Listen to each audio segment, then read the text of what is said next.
안녕하세요. 당신의 게임을 채우는 네모난 조각, 네모난 게임 시선입니다. 오늘은 플스 데이즈 오브 플레이 3탄을 준비했습니다. 과연 어떤 게임들이 있는지 같이 한번 살펴보시죠. 구독과 좋아요 부탁드리며 빠르게 진행하겠습니다. 광활한 미국 서부를 배경으로 한 오픈월드 액션 어드벤처 레드데드 리뎀션 2입니다. 무법자아서 모건의 시점을 중심으로 서사 밀도가 높은 스토리가 전개됩니다. 총격과 말 이동을 기반으로 한 현실적인 전투와 탐험이 핵심입니다. NPC 상호작용과 랜덤 이벤트가 오픈월드 몰입도를 높여줍니다. 유저 평가는 스토리와 연출 완성도는 압도적으로 호평받고 있습니다. 반면 전투 템포와 조작감은 다소 느리다는 의견도 있습니다. 장점은 오픈월드와 서사가 결합된 압도적인 몰입감입니다. 단점은 느린 진행 템포와 30프레임 제한입니다. 서사 중심 오픈월드를 선호하거나 완성도 높은 싱글 플레이를 원하는 유저에게 추천됩니다. 용과 가치 시리즈의 출발점을 현대적으로 다시 만든 스토리 중심 액션 어드벤처 용과 가치 극원입니다. 도쿄 카무로초를 배경으로 키류 카즈마의 첫 이야기를 그린 스토리 중심 액션 어드벤처 게임입니다. 조직과 의리 인간 드라마를 중심으로 이야기가 전개되는 구조가 핵심입니다. 핵심과 특징은 단순하면서도 손맛이 살아있는 근접 전투와 메인 스토리에 집중된 구성입니다. 복잡한 시스템보다 전투와 이야기 흐름을 따라가기 쉽게 설계되어 있습니다. 시리즈의 출발점을 이해하기 좋고 스토리 몰입도가 높다는 반응이 많으며 용과 같이 세계관 입문작으로 자주 언급돼요. 장점은 캐릭터 중심의 강한 스토리와 직관적인 전투 시스템입니다. 단점은 서브 콘텐츠와 연출이 최근 작품에 비해 단순하게 느껴질 수 있다는 점입니다.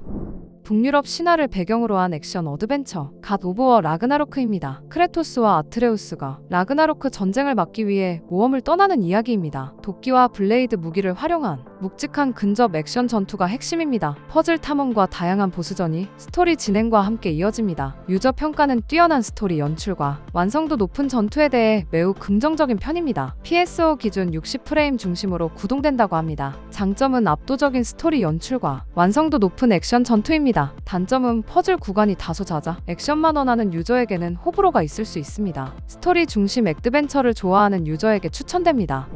생존과 감정의 무게를 가장 깊게 전달하는 스토리 게임 더 라스트 오브 어스 파트 1 리마스터입니다. 감염으로 붕괴된 세계를 배경으로 조엘과 엘리의 여정을 그린 스토리 중심 액션 어드벤처 게임입니다. 은신과 제한된 자원을 활용한 생존 플레이가 핵심입니다. 핵심과 특징은 과장 없는 연출과 인물 중심의 서사입니다. 전투보다 상황 판단과 선택이 중요하며 리마스터 버전에서는 해상도와 프레임이 개선돼 몰입도가 더 높아졌습니다. 게임 스토리의 기준으로 자주 언급되며 엔딩 이후에도 여운이 오래 남는 작품이라는 반응이 많습니다. 장점은 강력한 스토리와 감정 연출, 그리고 긴장감 있는 생존 플레이입니다. 단점은 전투 템포가 느리고 무거운 분위기로 호불호가 갈릴 수 있다는 점입니다. 조작이 복잡하지 않고 이야기를 따라가기만 해도 몰입할 수 있어 플스 입문자에게도 추천합니다.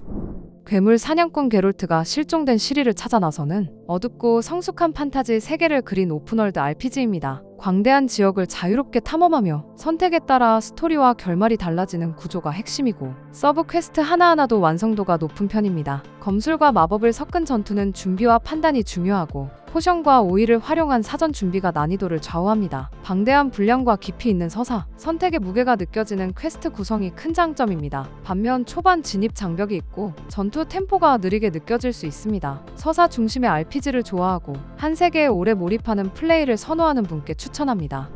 일본을 배경으로 공포의 방향을 새롭게 잡은 스토리 중심 호러 게임 사일런트 힐 F입니다. 1960년대 일본 시골 마을을 배경으로 정체불명의 현상에 휘말린 인물의 이야기를 그린 스토리 중심 호러 어드벤처입니다. 기존 시리즈와는 다른 일본식 공포와 심리 연출이 핵심입니다. 핵심과 특징은 직접적인 점프 스케어보다 분위기와 상징으로 압박하는 공포 연출입니다. 시각적 불쾌감과 서서히 쌓이는 긴장감으로 플레이어의 심리를 흔드는 구조입니다. 기존 사일런트 힐과 결이 다르지만 새로운 방향성에 대한 기대와 독특한 분위기가 강한 인상을 남긴다는 반응이 많아요. 장점은 일본 배경에서 오는 신선한 공포와 강렬한 비주얼 연출입니다. 단점은 공포 수위가 높아 호러 장르에 익숙하지 않으면 부담스럽게 느껴질 수 있다는 점입니다.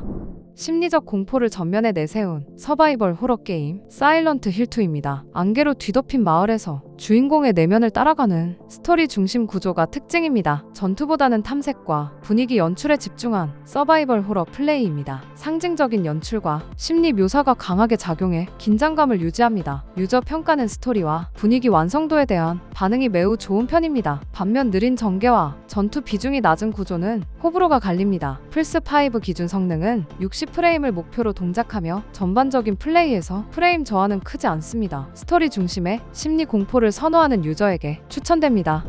좀비 학살 액션의 후속작 데드 아일랜드 2입니다. LA를 배경으로 다양한 생존자가 좀비 사태에 맞섭니다. 근접 무기 중심 전투와 V 파괴 시스템이 핵심입니다. 카드 기반 스킬 세팅으로 빌드 방향을 조정할 수 있습니다. 유저 평가는 타격감과 잔혹 연출 완성도에는 긍정적인 편입니다. 다만 메타크리틱이 낮은 이유는 스토리 완성도와 반복 구조 때문입니다. 오픈월드 밀도와 후반 콘텐츠 깊이도 아쉽다는 평가입니다. PSO 기준 60프레임으로 구동된다고 합니다. 온라인은 최대 3인 협동을 지원하며 크로스 플랫폼 매칭은 지원하지 않는다고 하니 참고해주세요. 장점은 강렬한 타격감과 협동 플레이 재미입니다. 단점은 반복 미션 구조와 스토리 몰입도 부족입니다. 좀비 협동 액션을 선호하는 유저에게 추천됩니다.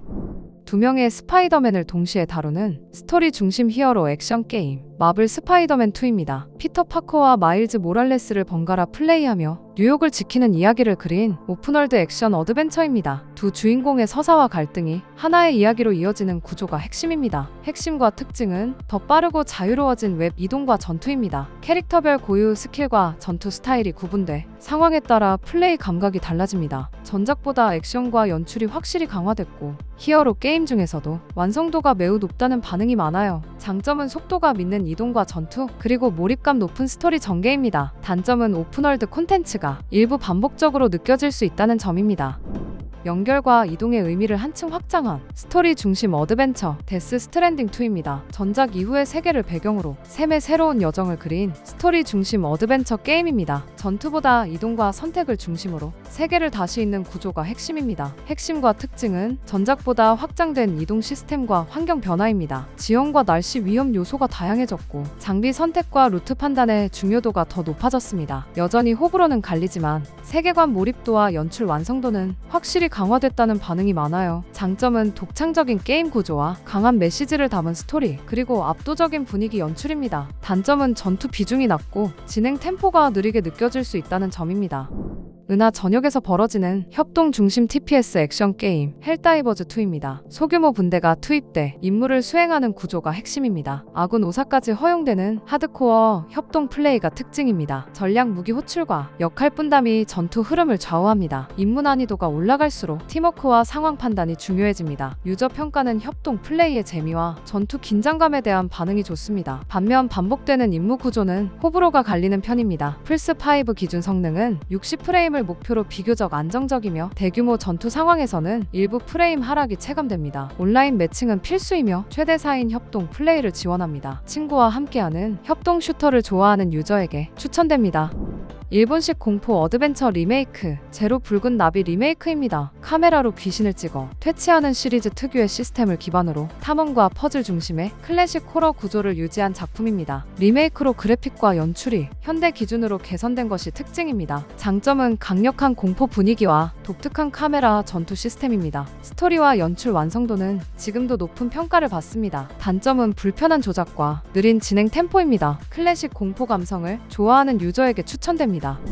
전설적인 잠입 액션 게임을 리메이크한 작품 메탈기어 솔리드 델타 스네이크 이터입니다. 메탈기어 시리즈의 기원 이야기를 다루는 작품으로 네이키드 스네이크의 냉전시대 작전을 그립니다. 정글 환경에서 적을 피해 잠입하는 스텔스 중심 게임 플레이가 핵심입니다. 위장 시스템과 환경 활용을 통해 전투보다 잠입 중심 플레이가 강조됩니다. 유저 평가는 원작의 완성도 높은 스토리와 잠입 시스템에 대해 매우 긍정적인 편입니다. PSO 기준 60프레임 중심으로 구동된다고 합니다. 장점은 뛰어난 스토리 연출과 완성도 높은 스텔스 게임 플레이입니다. 단점은 전투보다 잠입 비중이 높아 액션 중심 유저에게는 호불호가 있을 수 있습니다. 스토리 중심 스텔스 액션을 좋아하는 유저에게 추천됩니다.